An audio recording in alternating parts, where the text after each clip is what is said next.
And now we continue learning Kitzur Hilchos Chanukah. This is Simin Chuf Lamed Tes. Sif Gimel says the Kitzur on a Chanukah, it is mutter ba'asiyas malach. The bank will be open. I don't know whether you have to be here. I don't weigh in, but you're allowed to do work during Chanukah. However, Hanashim Nehagos, there's a minog that woman shaloi la'asayis malacha. They do not do malacha. Kol zman shanirais bebayis dolkim. As long as the candles are lit. Says the Kitzur Shulchan Aruch, quoting the Shulchan Aruch, ve'in lahakel mehem. Don't be makel for them. They should not do malacha. Now, what is called doing malacha and how long, we'll talk about in one moment. But what's the reason, which gives us a little bit more of the history? Says the Kitzur, v'hatam. And the reason, sha'anashim achmir is yoiser. Number one, there's a terrible decree on the Yiddish girls, shegazru. They made a decree, besula nis'is, a woman that got married for the first time. Before she got married, tibaya lehegmoin techila, she had to first be together with the general. So because of this severe decree that was on the girls particularly, they took upon themselves a special minhag not to do work while the candles are burning. Number two, the miracle of Chanukah was done with a woman. The daughter of Yechanan Kohen Gadol, was very beautiful. And the king wanted to be with her. And she said to the king, no problem.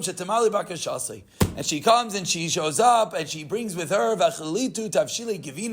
she brings milchig, cheese, dishes, kidei. Why? He'll become very thirsty. And then what else did she bring? Wine. And the king gets drunk, and he falls into a sleep, a deep sleep. And what does she do? She pulls out her sword. She chops off his head. And she comes parading in with the head of the general, the king. And when they all saw it, what do they all do? They all ran away, and that was the beginning of the Chanukah miracle. And therefore, that's number two reasons why women don't do malacha while the candles are burning.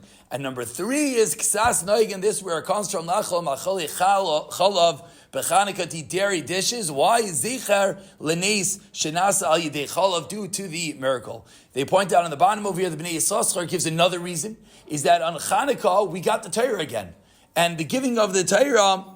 Just like in Shavuos we eat dairy, we eat on Chanukah. A little bit of a trivia question, connection between Chanukah and Shavuos. Says Bnei Yissaschar is dairy because of the giving of Torah. But very quickly, which malachas should women not do and for how long? So the Kitzur said for a half hour. So it's the first half hour the candles are lit. Number one, says Shmuel Kamenetsky, let's say you're lighting late at night. For whatever reason, you couldn't get home on time. Whatever the reason is, you're not lighting till after the Zman. Says Shmuel Kamenetsky, the minhag does not apply.